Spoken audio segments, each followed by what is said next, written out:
नमस्ते सभी को। आज हम चैप्टर नंबर 9 पढ़ेंगे, महिलाएं, जाति एवं सुधार। क्लास 8th पढ़ रहे हैं अपन हिस्ट्री की। एनसीईआरटी अभी तक नहीं देखे हैं, पहले चैप्टर तो आप प्लेलिस्ट में जाकर देख लेना। आज भारत के समाज में महिलाओं की स्थिति पहले की तुलना में बदली है। उन्हें पढ़ने निकले नौकरी करने अपनी इच्छानुसार विवाह करने की स्वतंत्रता है।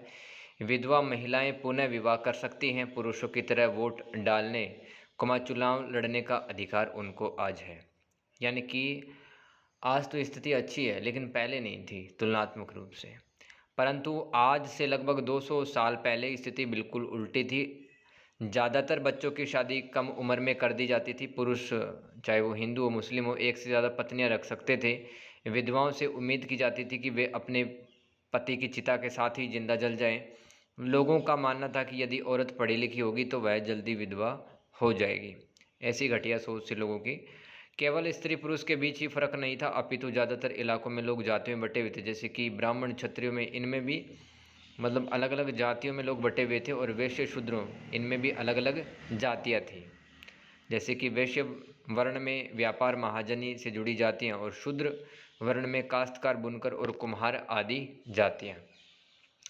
इस श्रेणी क्रम में सबसे निचले पायदान पर ऐसी जातियाँ थी जो गांव शहरों को साफ सुथरा रखती थी, ऐसे काम करती थी जिन्हें ऊंची जातियों के लोग दूषित कार्य मानते थे। ऊंची जातियों के लोग इन्हें अछूत मानते थे।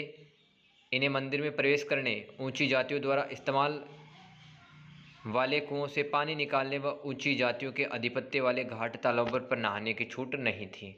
उन्हें निम्न दर्जे का मनुष्य माना जाता था, निचली जात वाले लोगों को। 19वीं-20वीं सदी में बहुत सारे कानून, कायदे व नज़रिए बदलते गए, परिवर्तन की दिशा में उठते कदम।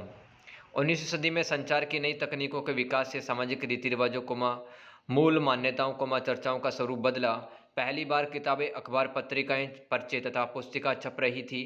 ये चीज़ें पुराने साधनों के मुकाबले सस्ती थी तथा पांडुलिपियों के मुकाबले ज़्यादा लोगों की पहुंच में थी, जिससे आम लोगों तक भी ये चीज़ें पहुंचने लगी। नए शहरों में पुरुषों महिलाओं में विभिन्न सामाजिक, राजनीतिक, आर्थिक, धार्मिक मुद्दों पर चर्चा होती थी। यह चर्चाएं आम जनता तक पहुंच सकती थी, जो कि सामाजिक परिवर्तन के आंदोलन से जुड़ी होती थी। राजा राम मोहन राय दोस्तों भारत के एक महान सामाजिक सुधारक हैं। ये 1772 और 1833 के बीच में इनका लाइफ रहा। इसी तरह के एक सुधारक ब्रह्म समाज की स्थापना इन्होंने की। कलकत्ता में ब्रह्म समाज की स्थापना की थी, ठीक है। और सामाजिक सुधारकों का मानना था कि समाज में परिवर्तन लाना व अन्यायपूर्ण गैर तौर तरीकों से छुटकारा पाना जरूरी है। उन्होंने लोगों को पुराना व्यवहार छोड़ने व नए ढंग अपनाने को प्रेरित किया। राजा राम मोहन राय देश में पश्चिमी शिक्षा का प्रसार करने तथा महिलाओं के लिए ज़्यादा स्वतंत्रता व समानता के पक्षधर थे। वे मानते थे कि महिलाओं को जबरन घरेलू कामों में बांध कर रखा जाता था। उनकी दुनिया चार दीवारी के भीतर ही सीमित कर दी जाती थी। उनको धर्म के नाम पर, रीति रिवाजों के नाम पर बांध के रखा जाता था। स्वतंत्रता नहीं थी तथा उन्हें बाहर जाकर पढ़ने लिखने की इजाज़त नहीं दी जाती थी। विधवाओं की ज़िंदगी में बदलाव लाने की कोशिश। महिलाओं की कष्ट भरी जिंदगी से राजा राम मोहन राय बहुत ज़्यादा दुखी थे, इसलिए उन्होंने सती प्रथा के खिलाफ मुहिम छेड़ी। राजा राम मोहन राय संस्कृत, फारसी तथा अन्य कई भारतीय एवं यूरोपीय भाषाओं के अच्छे जानकार थे। उन्होंने अपने लेखन के जरिए यह सिद्ध करने का प्रयास किया कि प्राचीन ग्रंथों में महिलाओं को जलाने की अनुमति कहीं नहीं लिखी है। 14वीं शताब्दी के प्रारंभ तक बहुत सारे अंग्रेज अधिकारी 19वीं शताब्दी के प्रारंभ तक बहुत सारे अंग्रेज अधिकारी भी भारतीय परंपरा व रीति रिवाजों की आलोचना करने लगे थे। वे राजा राम मोहन राय के विचारों को सही मानते थे।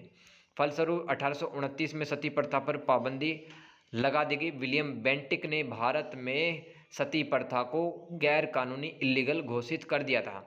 इस अभियान में राजा राम मोहन राय द्वारा अपनाई रणनीति के बाद सुधारकों द्वारा भी अपनाई गई। जब वे किसी ऐसी प्रथा को चुनौती देना चाहते थे तो अक्सर प्राचीन धार्मिक ग्रंथों में से कोई ऐसे श्लोक या वाक्य ढूंढने का प्रयास करते थे जो कि उनकी सोच का समर्थन करते हो, तथा तत्पश्चात वे दलील देते थे कि संबंधित वर्तमान रीति रिवाज प्रारंभिक परंपरा के खिलाफ है। यानी कि जो आप आज के टाइम पे कर रहे हो वो आपके ग्रंथों में, शास्त्रों में नहीं है, तो आप क्यों कर रहे हो। ये सबसे बड़ी बेवकूफ़ी है। और सबसे बड़ा जो घाटा वो महिलाओं को झेलना पड़ता था। जैसे प्रसिद्ध सुधारक ईश्वर चंद्र विद्यासागर ने भी विधवा विवाह के पक्ष में प्राचीन ग्रंथों का ही हवाला दिया था, एग्जाम्पल दिया था। अंग्रेज सरकार ने उनका यह सुझाव मान लिया तथा 1856 में विधवा विवाह के पक्ष में एक कानून पारित कर दिया गया। विधवा विवाह का विरोध करने वालों के विद्यासागर का भी विरोध किया। मतलब काफ़ी सारे लोग थे जो कि विद्यासागर के द्वारा दिए गए जो सॉल्यूशन थे, ठीक है, उनसे खुश नहीं थे, ठीक है, क्योंकि काफ़ी लोग समाज में नेगेटिव रहते हैं, है ना। तो इन समाज सुधारकों का भी लोगों ने विरोध किया, लेकिन ये अपना काम मेहनत से आगे करते रहे और सफल भी हुए। 19वीं सदी के उत्तरार्ध तक विधवा विवाह के समर्थन में चलाया जा रहा आंदोलन देश के अन्य भागों में फैल गया। मद्रास प्रेसिडेंसी के तेलुगु भाषी इलाकों में वीरेशलिंगम पंतुलु ने विधवा विवाह के समर्थन में एक संगठन बनाया। याद रखना दोस्तों, वीरेशलिंगम पंतुलु, ठीक है, ये भी समाज सुधारक थे मद्रास प्रेसिडेंसी के। उत्तर में आर्य समाज की स्थापना करने वाले स्वामी दयानंद सरस्वती ने भी विधवा विवाह का समर्थन किया। स्वामी दयानंद सरस्वती ने आर्य समाज की स्थापना 1875 ईस्वी में की थी। अच्छा सवाल है, याद रख सकते हैं। आर्य समाज ने हिंदू धर्म को सुधारने का प्रयास किया। विवाह करने वाली विधवाओं को समाज में आसानी से स्वीकार नहीं किया जाता था। बहुत सारे सुधारकों को लगता था कि महिलाओं की दशा सुधारने के लिए लड़कियों को शिक्षित करना जरूरी है। कलकत्ता में विद्यासागर और बम्बई में बहुत सारे अन्य सुधारकों ने लड़कियों के लिए स्कूल खोले। 19वीं सदी के मध्य में जब स्कूल खुले तो लोग उनसे डरते थे। स्कूल जाने के लिए लड़कियों को सार्वजनिक स्थानों से गुजरकर जाना पड़ता था। लोगों को लगता था कि इससे लड़कियां बिगड़ सकती हैं, इसलिए 19वीं सदी में पढ़ने लिखने वाली लड़कियों को पिता या पति की देखरेख में ही घर पे ही पढ़ाया जाता रहा। 19वीं सदी के आखिर में आर्य समाज द्वारा पंजाब में तथा ज्योतिराव फुले द्वारा महाराष्ट्र में लड़कियों के लिए स्कूल खोले गए। उत्तर भारत के कुलीन मुस्लिम परिवारों की महिलाएं अरबी में कुरान शरीफ पढ़ने लगी। उन्हें घर पर ही पढ़ाने के लिए शिक्षिकाएं रखी जाती थी। महिलाओं के बारे में महिलाएं लिखने लगी। 20वीं सदी की शुरुआत से ही बहुत सारी मुस्लिम महिलाओं ने महिला शिक्षा को बढ़ावा देने में अपनी भूमिका निभाई, जैसे कि भोपाल की बेगमों ने अलीगढ़ में लड़कियों के लिए प्राथमिक स्कूल खोला। बेगम रुकैया सखावत ने कलकत्ता और पटना में मुस्लिम लड़कियों के लिए स्कूल खोले। वे रूढ़िवादी के आलोचक थे। रूढ़िवादिता का मतलब है पुरानी मान्यताएं, ओल्ड ट्रेडिशंस। उनका मानना था कि प्रत्येक धर्म के धार्मिक नेताओं ने औरतों को निचले दर्जे में रखा है, ठीक है। जितने भी धर्म गुरु होते हैं प्रत्येक धर्म में, तो वही जिम्मेदार होते हैं महिलाओं की इस निम्न दर्जे वाली स्थिति के। ये कहती हैं बेगम रुकैया सखावत। 1880 के दशक तक भारतीय महिलाएं विश्वविद्यालयों में प्रवेश लेने लगी, जिनमें से कुछ चिकित्सक तथा कुछ शिक्षिका बन गई। महिलाएं पढ़ने लिखने लगी। उन्होंने समाज में महिलाओं की स्थिति पर अपने आलोचनात्मक विचार प्रकाशित किए। ताराबाई शिंदे ने स्त्री पुरुष तुलना नामक किताब प्रकाशित की, जिसमें पुरुषों व महिलाओं के बीच मौजूद सामाजिक अंतरों की आलोचना की गई थी। संस्कृत की विद्वान पंडिता रमाबाई का मानना था कि हिंदू धर्म महिलाओं का दमन करता है। उन्होंने ऊंची जात की हिंदू महिलाओं की दुर्दशा पर एक पुस्तक लिखी। उन्होंने पूना में एक विधवा गृह की स्थापना की। वहाँ ससुराल वालों के अत्याचार झेलने वाली स्त्रियों को पनाह दी जाती थी तथा उन्हें ऐसी चीज़ें सिखाई जाती थी जिनसे वे अपना जीवन चला सके, जैसे कि सिलाई वगैरह, पापड़ वगैरह, अचार बनाना, ठीक है। 20वीं सदी के प्रारंभ में महिलाओं के लिए मताधिकार, बेहतर स्वास्थ्य सुविधाएं व शिक्षा के अधिकार आदि के कानून बनवाने के लिए राजनीतिक दबाव समूह बनाने लगी। महिलाओं ने 1920 के बाद विभिन्न प्रकार के राष्ट्रवादी व समाजवादी आंदोलनों में भी हिस्सा लिया। बाल विवाह जैसी परंपरा का विरोध किया तथा केंद्रीय विधानसभा में बहुत सारे सांसद थे जिन्होंने बाल विवाह पर पाबंदी हेतु कानून बनाने के लिए संघर्ष किया। 1929 में बाल विवाह निषेध अधिनियम पारित किया गया। इस कानून के अनुसार 18 साल से कम उम्र के लड़के व 16 साल से कम उम्र की लड़की की शादी नहीं की जा सकती है। बाद में यह उम्र बढ़ाकर क्रमशः 21 व 18 साल कर दी गई। जाति और समाज सुधार। राजा राम मोहन राय ने जाति व्यवस्था की आलोचना करने वाले एक पुराने बौद्ध ग्रंथ का अध्ययन किया, अनुवाद किया। प्रार्थना समाज भक्ति परंपरा का समर्थक था, जिसमें सभी जातियों की आध्यात्मिक समानता पर जोर दिया गया। बम्बई में 1840 में जाति उन्मूलन के लिए परमहंस मंडली का गठन किया गया। 19वीं सदी में ईसाई प्रचारकों ने आदिवासियों और निचली जातियों के लिए बच्चों के लिए स्कूल खोले। लोग नौकरियों की तलाश में शहरों की ओर जाने लगे। शहर जाने वालों में से बहुत सारे लोग निम्न जातियों के लोग भी थे। नए स्थानों पर काम बहुत था, लेकिन गरीबी निचली जातियों के पास यह गांव में जमींदार द्वारा उनके जीवन पर दमनकारी कब्जे व दैनिक अपमान से छूट निकलने का एक मौका था। यानी कि गांव के अंदर जो बड़ी जाति के जो लोग होते थे वो निचली जातियों के लोगों पर अत्याचार करते थे, इसलिए जो निचली जाति के जो लोग थे वो शहरों की तरफ पलायन कर गए नए काम के लिए। उन्हें वही ऑप्शन सही लगा। अछूत माने जाने वाले महार समुदाय के बहुत सारे लोगों को महार रेजिमेंट में नौकरी मिल गई। दलित आंदोलन के नेता बी आर अम्बेडकर के पिता एक सैनिक स्कूल में ही पढ़ाते थे। समानता और न्याय की मांग। 19वीं सदी तक दूसरे हिस्सों में भी गैर ब्राह्मण जातियों के भीतर से भी लोग जाति भेदभाव के खिलाफ आवाज़ उठाने लगे थे। उन्होंने सामाजिक समानता और न्याय की मांग करते हुए आंदोलन शुरू कर दिए। मध्य भारत में सतनामी आंदोलन की शुरुआत घासीदास ने की थी। उन्होंने चमड़े का काम करने वालों को संगठित किया व उनकी सामाजिक स्थिति में सुधार के लिए आंदोलन किया। पूर्वी बंगाल में हरिदास ठाकुर के मतुआ पंथ ने चांडाल काश्तकारों के बीच काम किया। हरिदास ने जाति व्यवस्था को सही ठहराने वाले ब्राह्मणवादी ग्रंथों पर सवाल उठाया। केरल में एजवा जाति के श्री नारायण गुरु ने जातिगत भिन्नता के आधार पर ही लोगों में होने वाले भेदभाव का विरोध किया। उनके अनुसार सारी मानवता एक ही जाति है। निम्न जाति नेताओं में ज्योतिराव फूले सबसे प्रमुख नेताओं में से एक थे, यानी कि ज्योतिराव फूले वो बहुत ज़्यादा पॉपुलर थे निम्न जातियों के लोगों के बीच में। इनका जन्म 1827 में हुआ। इन्होंने ईसाई प्रचारकों द्वारा खोले गए स्कूलों में शिक्षा ग्रहण की थी। इन्होंने जाति आधारित समाज में फैले अन्याय पर अपने विचार व्यक्त किए। इन्होंने ब्राह्मणों के आर्य होने के दावों का विरोध किया। फूले का तर्क था कि आर्य विदेशी थे तथा उन्होंने यहाँ के मूल निवासियों को हराकर उन्हें गुलाम बना लिया। फुले ने दावा किया कि आर्यों के शासन से पूर्व यहाँ स्वर्ण युग था। उन्होंने सुझाव दिया कि शूद्रों यानी कि श्रमिक जातियों व अति शूद्रों अछूत को जाति भेदभाव खत्म करने के लिए संगठित होना चाहिए। उन्होंने सत्यशोधक समाज नामक संगठन की स्थापना की जिसने जातीय समानता के समर्थन में मुहिम चलाई। 1873 में फुले ने गुलामगिरी यानी कि गुलामी नामक पुस्तक लिखी। लगभग 10 साल पहले अमेरिकी गृह युद्ध के फलस्वरूप अमेरिका में दास प्रथा खत्म कर दी गई। फुले ने अपनी पुस्तक में उन अमेरिकियों को समर्पित की जिन्होंने गुलामों को मुक्ति दिलाने में संघर्ष किया। उन्होंने भारत की निम्न जातियों की तुलना अमेरिका के काले गुलामों से की थी। इस किताब में यह सब कुछ लिखा हुआ है। जाति सुधार का यह आंदोलन 20वीं सदी में पश्चिम भारत में डॉक्टर भीमराव अंबेडकर तथा दक्षिण में ईवी रामास्वामी नायकर जैसे महान दलित नेताओं के नेतृत्व में जारी रहा। मंदिरों में कौन जा सकता था, ये सवाल हेडिंग पढ़ते हैं। अंबेडकर एक महार परिवार में पैदा हुए थे। उन्होंने जाति भेदभाव को बहुत नज़दीक से देखा। स्कूल में उन्हें कक्षा के बाहर ज़मीन पर बैठना पड़ता था। उन्हें सवर्ण बच्चों यानी कि ऊंचे जाति के जो बच्चे थे द्वारा इस्तेमाल किए जाने वाले नलकों से पानी पीने की इजाज़त नहीं होती थी। उन्हें उच्च अध्ययन के लिए अमेरिका जाने हेतु फेलोशिप मिल गई थी। 1919 में वे भारत लौटे। बी आर अम्बेडकर तथा उन्होंने समकालीन समाज में उच्च जातीय सत्ता संरचना पर काफ़ी लिखा। 1927 में अम्बेडकर ने मंदिर प्रवेश आंदोलन शुरू किया। ब्राह्मण पुजारी इस बात पर आग बबूला हो गए कि दलित भी मंदिर के जलाशय का पानी इस्तेमाल कर रहे हैं। 1927-35 के बीच अम्बेडकर ने मंदिरों में प्रवेश के लिए ऐसे 3 आंदोलन चलाए। मतलब पहले निचली जात के जो लोग थे उन्हें मंदिर में प्रवेश करने की अनुमति नहीं थी। पहला आंदोलन था गैर ब्राह्मण आंदोलन। पढ़ते हैं इसके बारे में। 20वीं सदी के आरंभ में गैर ब्राह्मण आंदोलन शुरुआत हुआ। पेरियर के नाम से प्रसिद्ध ईवी रामास्वामी नायकर एक मध्यम वर्गीय परिवार में पले बड़े थे। वे कांग्रेस के सदस्य बने। उन्होंने राष्ट्रवादियों द्वारा आयोजित एक दावत में देखा कि वहां बैठने के लिए जातियों के हिसाब से अलग अलग इंतजाम किया हुआ है, तो उन्होंने हताश होकर पार्टी छोड़ दी। अछूतों के लिए स्वाभिमान आंदोलन शुरू किया। पेरियार हिंदू वेद पुराणों के कट्टर आलोचक थे। वे संहिता, भगवत गीता तथा रामायण के कटु आलोचक थे। उनका मानना था कि ब्राह्मणों ने निचली जातियों पर अपनी सत्ता व महिलाओं पर पुरुष ने प्रभुत्व स्थापित करने के लिए इन पुस्तकों का सहारा लिया है। औपनिवेशिक काल के बाद भी जाति संघर्ष चलते रहे, वे आज भी जारी हैं। ब्रह्म समाज पढ़ लेते हैं। राजा राम मोहन राय ने वर्ष 1828 ईस्वी में ब्रह्म समाज की स्थापना की थी और ब्रह्म सभा की स्थापना की थी और इसी ब्रह्म सभा को दोस्तों बाद में ब्रह्म समाज कह दिया गया। यह पुरोहिती अनुष्ठानों और बलि आदि के खिलाफ था। यह प्रार्थना, ध्यान तथा शास्त्रों को पढ़ने पर केंद्रित था। यह आधुनिक भारत में पहला बौद्धिक सुधार आंदोलन था। ब्रह्म समाज ने विभिन्न धर्मों के आदर्शों की आलोचनात्मक व्याख्या करते हुए उनके नकारात्मक और सकारात्मक पहलुओं पर प्रकाश डाला।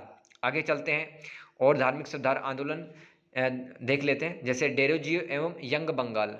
1820 के दशक के अंतिम समय और 1830 के दशक के प्रारंभ में बंगाल के युवाओं में एक उग्र क्रांतिकारी, प्रबुद्ध और बुद्धिजीवी चलन का उदय हुआ, जिसे यंग बंगाल आंदोलन के नाम से जाना गया। एक युवा आंग्ल भारतीय हेनरी विवियन डेरोजियो, जिन्होंने 1826 से 1831 तक हिंदू कॉलेज में अध्यापन किया था, वे इस आंदोलन के नेता एवं प्रेरक थे। इस आंदोलन का मुख्य उद्देश्य प्रेस की स्वतंत्रता, जमींदारों द्वारा किए गए अत्याचारों से रैयतों की सुरक्षा, रैयत मतलब किसान की सुरक्षा, सरकारी नौकरियों में ऊंचे वेतन के अंतर्गत भारतीय लोगों को नौकरी दिलवाना था। रामकृष्ण मिशन और विवेकानंद, दोस्तों इंपॉर्टेंट है, स्वामी विवेकानंद का जन्म 12 जनवरी 1863 को हुआ था। इनका मूल नाम नरेंद्र नाथ दत्त था। उनके जन्म दिवस को भारत में राष्ट्रीय युवा दिवस के रूप में बनाया जाता है। उन्होंने 1897 ईस्वी में रामकृष्ण मिशन की स्थापना की, जिसका मुख्यालय पश्चिम बंगाल के बेलूर मठ में स्थित है। उन्होंने 11 सितंबर 1893 को शिकागो, जो कि अमेरिका में है, वहाँ पर आयोजित धर्म संसद में भाग लिया था। और दोस्तों क्या ज़बरदस्त भाषण दिया था उस धर्म संसद में, है ना। हम ब्रदर एंड सिस्टर से स्टार्ट किया था उस स्पीच को, और वहाँ पर उपस्थित सभी लोग थे, उन्होंने ताली बजाई थी।